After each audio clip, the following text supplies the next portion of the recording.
স্টেশনে ট্রেন থামতে না থামতেই যাত্রীদের মধ্যে হুলস্থুল বেঁধে গিয়েছিল। ভিড়ে ঠাসা কামরা, পেছন থেকে প্রচণ্ড চাপ আর গুঁতো টের পাচ্ছিলুম। তারপর দেখলুম কেউ কেউ আমার কাঁধের ওপর দিয়ে কসরত দেখিয়ে সামনে চলে যাচ্ছে।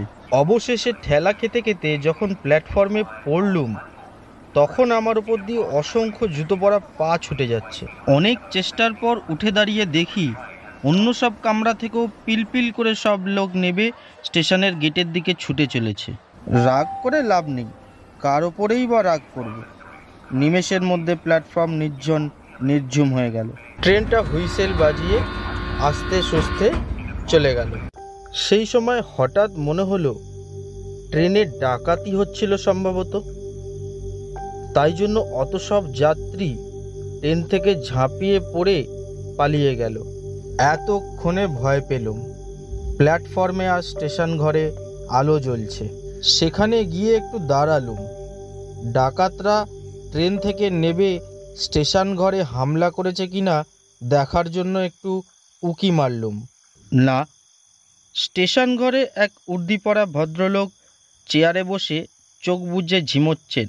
তাকে বললুম, একটা কথা জিজ্ঞেস করতে পারি? পারেন, তবে আপনার বরাতে হরির হোটেলই আছে।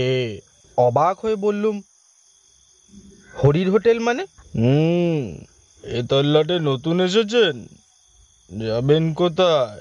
একটু বিরক্ত হয়ে বললাম, কাঞ্চনপুর, সেখানে আমার বন্ধুর বাড়ি।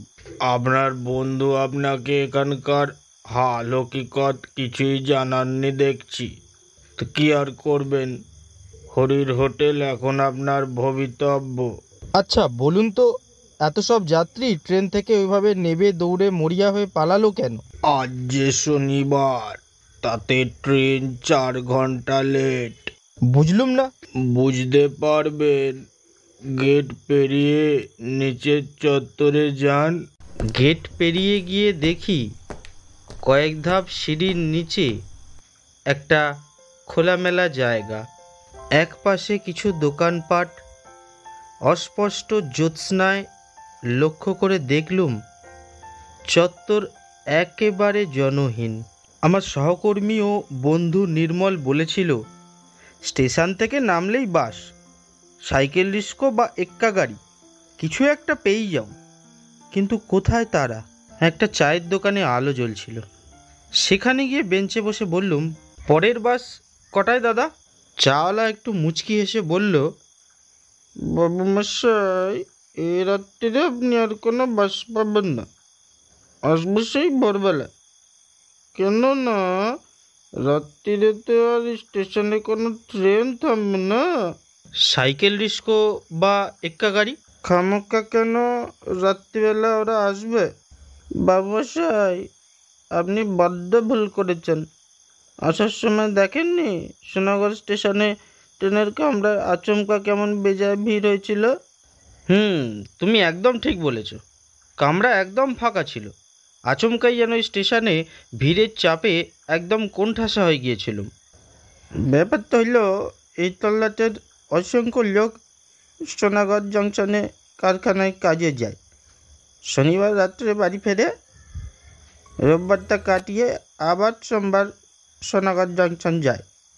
আপনি যদি ওদের সাথে ট্রেন থেকে নেবে দৌড়ে আসতেন, তাহলে হয়তো বাসে কিংবা রিক্সা গাড়ি নয়তো এক্কা গাড়িতে ওদের সাথে উঠে যেতে পারতেন। হ্যাঁ, সহজে হয়তো না, একটু কসরত করতে হয়তো এই যা। এইবার ব্যাপারটা বুঝতে পারলাম। নির্মলের ওপর রাগ হলো। এই ব্যাপারটা তো আগে আমাকে খুলে বলা উচিত ছিল, কিন্তু আর রাগ করে লাভ নেই। কবে যাব নির্দিষ্ট করে কিছু তো বলিনি, শুধু বলেছিলাম নিশ্চয়ই যাব, শনিবার পর্যন্ত অপেক্ষা করিস। আচ্ছা, এখানে হরির হোটেলটা কোথায়? হরির হোটেল? তা এর আগে কোনো দিন হরির হোটেলে খেয়েছেন নাকি? না, মানে আমি এই প্রথমবার আসছি। হরির হোটেলের কথা স্টেশন মাস্টারের কাছে শুনলাম, তাই। ও, তো হরির হোটেলে যাবার ইচ্ছা হয়েছে যখন চলে যান, তবে একটু দেখে শুনে যাবেন বলে চাওয়ালা আমার মুখের সামনে দোকানের ঝাঁপ ফেলে দিল। এখানে দেখছি সবই অদ্ভুত, লোকজনও অদ্ভুত। হরির হোটেলে যাব, বুঝে শুনে নেব কেন? কিছুই বোঝা গেল না। এতক্ষণে চাঁদ আরও উজ্জ্বল হয়েছে। সব দোকানপাট বন্ধ, শুধু শেষ দিকটায় আলো জ্বলছে। সেখানে গিয়ে দেখলুম একটা ঘর খোলা আছে। দরজার কাছে বেঞ্চের ওপর একটা লোক বসে আছে। ভেতরে দুসারি বেঞ্চের মাঝখানে উঁচু ডেস্ক। দেখলেই বোঝা যায় এটা একটা হোটেল। এই তাহলে হরির হোটেল। এটা কি হরিবাবুর হোটেল? সে জিভ কেটে মাথা নেড়ে বলল, আগে স্যার, আমাকে দয়া করে বাবু টাবু বলবেন না। আমি একজন সামান্য লোক।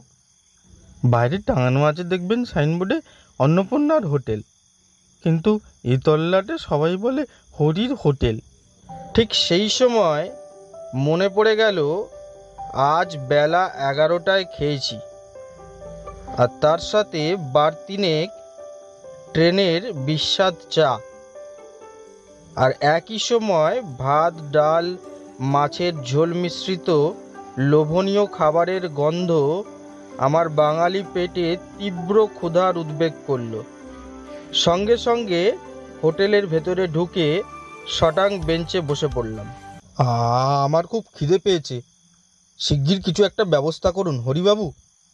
ভাত, ডাল যা হোক। খেদা, ও খেদু, ঘুমালি নাকি? তখন তোমাকে বলেছিলাম না হরিদা, দুমুঠো চাল বেশি করে দি, আর তরকারি তো অনেকই আছেই। তাহলে স্যারকে একটা পুরো মিল দে। কিছুক্ষণের মধ্যেই গোগ্রাসে এক থালা ভাত, ডাল, তরকারি, মাছ পরম তৃপ্তিতে খেয়ে ঢেকুর উঠল। হাত মুখ ধুয়ে মুখ মুছে বললুম, অপূর্ব, খাসা আপনার হোটেলের রান্না। খেয়ে এমন তৃপ্তি জীবনে পাইনি। অথচ বেটার ছেলেরা আমার হোটেলের বদনাম রাটায়। কি আর বলবো স্যার, আমার নামে থানায় নালিশ পর্যন্ত করেছিল। যাকে যাকে সেসব কথা। আপনি আমার অতিথি, আপনার থেকে পয়সা নেব না। ঠিক আছে, তাহলে আমাকে রাত্রে থাকার জন্য একটা ঘর ভাড়া দিন। আমার হোটেল শুধু খাবার হোটেল, এখানে থাকার জায়গা নেই। আমি আর খেদা উপরের ঘরে রাত কাটাই, নিচে কি থাকার জায়গা আছে? নানান উপদ্রবে অস্থির হতে হবে। কি উপদ্রব হরিবাবু? আমি এই বেঞ্চে শুয়েই রাত কাটাতে পারবো, কোনো উপদ্রব গ্রাহ্য করব না। আপনার মাথা খারাপ? কথা বাড়িয়ে লাভ নেই, আমারও খিদে পেয়েছে। তা আপনি যাবেন কদ্দূর? কাঞ্চনপুর। দিব্যি জ্যোৎস্না রাতের, মোটে তো 3 কিলোমিটার রাস্তা। হাঁটতে হাঁটতে গান গাইতে গাইতে চলে যান, কোনো ভয় করবেন না। আমাদের এখানে যাই হোক চোর ডাকাতের উপদ্রব নেই। অগত্যা হোটেল থেকে বেরিয়ে আসছি, হরি হঠাৎ ব্যস্তভাবে পিছু ডাকলো, স্যার, ও স্যার শুনুন। ঘুরে দাঁড়ালুম। সে আমাকে অবাক করে 6খানা অ্যান্টাসিড ট্যাবলেট আমার হাতে গুঁজে দিল। আমি এতক্ষণে একটু চিন্তায় পড়লুম। খেতে তো সবই সুস্বাদু মনে হচ্ছিল, তাই খেয়েছিও প্রচুর, প্যান্টের বেল্ট পর্যন্ত আলগা করতে হয়েছে। কিন্তু অ্যান্টাসিড কেন? দুধারে মাঠ, নির্জন পিচ রাস্তায় দিব্যি মনের আনন্দে গান গাইতে গাইতে হাঁটছিলুম।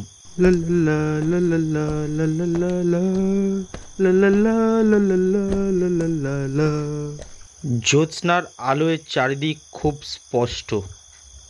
কিছু দূর চলার পর মনে হলো পেট বেজায় ওজনদার হয়ে উঠেছে।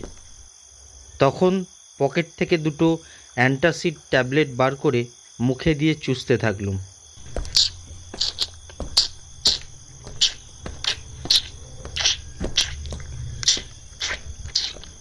আরও কিছুটা চলার পর পেটের ওজন কমছে মনে হলো। সেই সময় নেহাত খেয়াল বসে পেছন ফিরে দেখি আমার পেছনে কে একটা হেঁটে আসছে। একটু ভয় পেলুম, চোর ডাকাত বা ছিনতাইবাজ নয় তো। চলার গতি বাড়ালুম। এক অদ্ভুত ঘটনা লক্ষ্য করলুম। জ্যোৎস্নায় কালো রঙের মূর্তির সংখ্যা বেড়ে যাচ্ছে।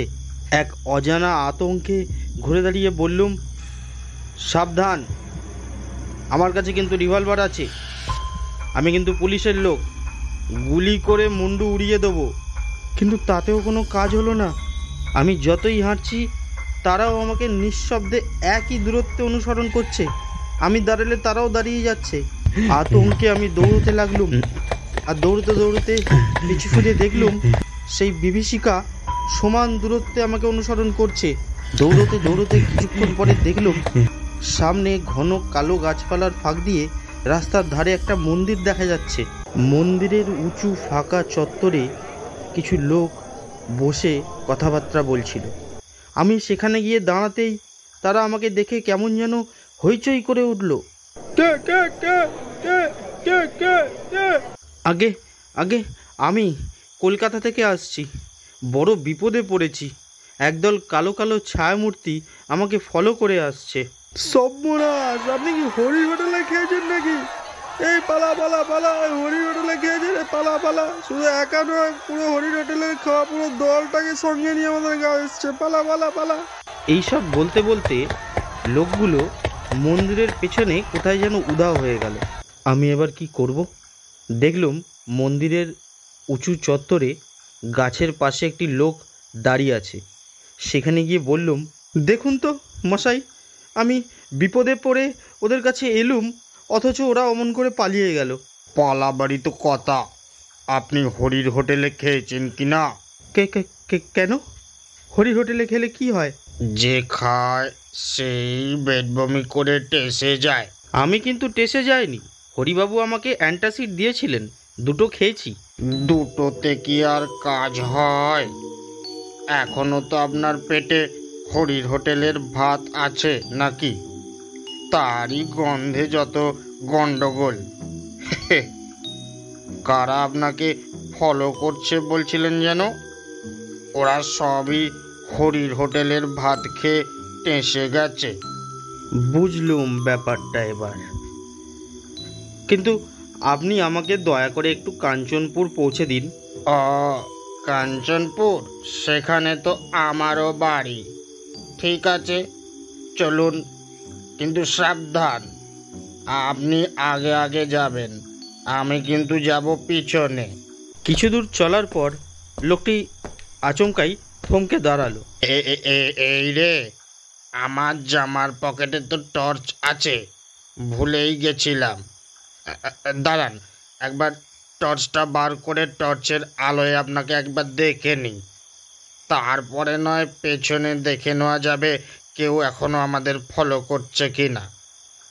এই বলে সেই লোকটি তার জামার পকেট থেকে টর্চটা বার করে টর্চের আলোয় আমাকে একবার খুঁটিয়ে দেখে নিল। তারপরে যেই পেছন দিকে টর্চের আলোটা ফেলল, সেখানে দেখলুম টর্চের আলোয় একদল আস্ত কঙ্কাল ছিটকে দুই ধারে গাছপালার জঙ্গলের মধ্যে সরে গেল। এই দৃশ্য দেখেই সঙ্গে সঙ্গে সেই লোকটি টর্চটি ফেলে সেখান থেকে চম্পট দিল। আমার পরম সৌভাগ্য, টর্চটা সেই লোকটি ফেলে গেছিল। আমি রাস্তা থেকে টর্চটা কুড়িয়ে নিয়ে নিশ্চিন্তে চলতে থাকলাম। মাঝে মাঝে পেছন দিকটা একবার টর্চের আলো ফেলে দেখে নিচ্ছিলাম। আর কেউ আমাকে তখন ফলো করছিল না। বেশ কিছুটা চলার পর রাস্তার বাঁকের মুখে মোটর সাইকেলের আলো আমার মুখে এসে পড়ল। তারপর মোটর সাইকেলটা আমার কাছে এসে থেমে গেল। যা ভেবেছিলাম, এতক্ষণ অপেক্ষা করে হঠাৎ মনে পড়ে গেল আজ তো শনিবার। তুমি কি এত ভিড়ের মধ্যে বাসে উঠতে পারবে? হ্যাঁ রে, হেঁটে আসতে কোনো অসুবিধা হয়নি তো? দোষটা আমারই, বুঝলি? আয়, ব্যাক সিটে বস। মোটর সাইকেলের ব্যাক সিটে চুপচাপ বসলো। যা ধকল গেছে, এখন আর কোনো কথা নয়, না পরেও আর কোনো কথা নয়। এমনকি হরির হোটেলে খাওয়ার কথাও চেপে যাব। হরির দেওয়া অ্যান্টাসিড ট্যাবলেট দেখিয়ে বলবো রাতেও কিছু খাবো না, পেটের অবস্থা ভালো না। তাছাড়া আমি হরির হোটেলে খেয়ে এসেছি শুনলে নির্মল নিঘাত আমাকে ফেলে পালানোর চেষ্টা করবে। তার মানেই মোটর সাইকেলের অ্যাক্সিডেন্ট, আমি নিজেই ভূত হয়ে যাব। সর্বনাশ। শুধু একটাই ভাবনা, হরির হোটেলের ভাত যতক্ষণ না হজম হচ্ছে, নির্মলের বাড়ির আনাচে কানাচে সেই কালো কালো ছায়ামূর্তিগুলো গন্ধ শুকতে কি ঘুরঘুর করবে? দেখা যাক।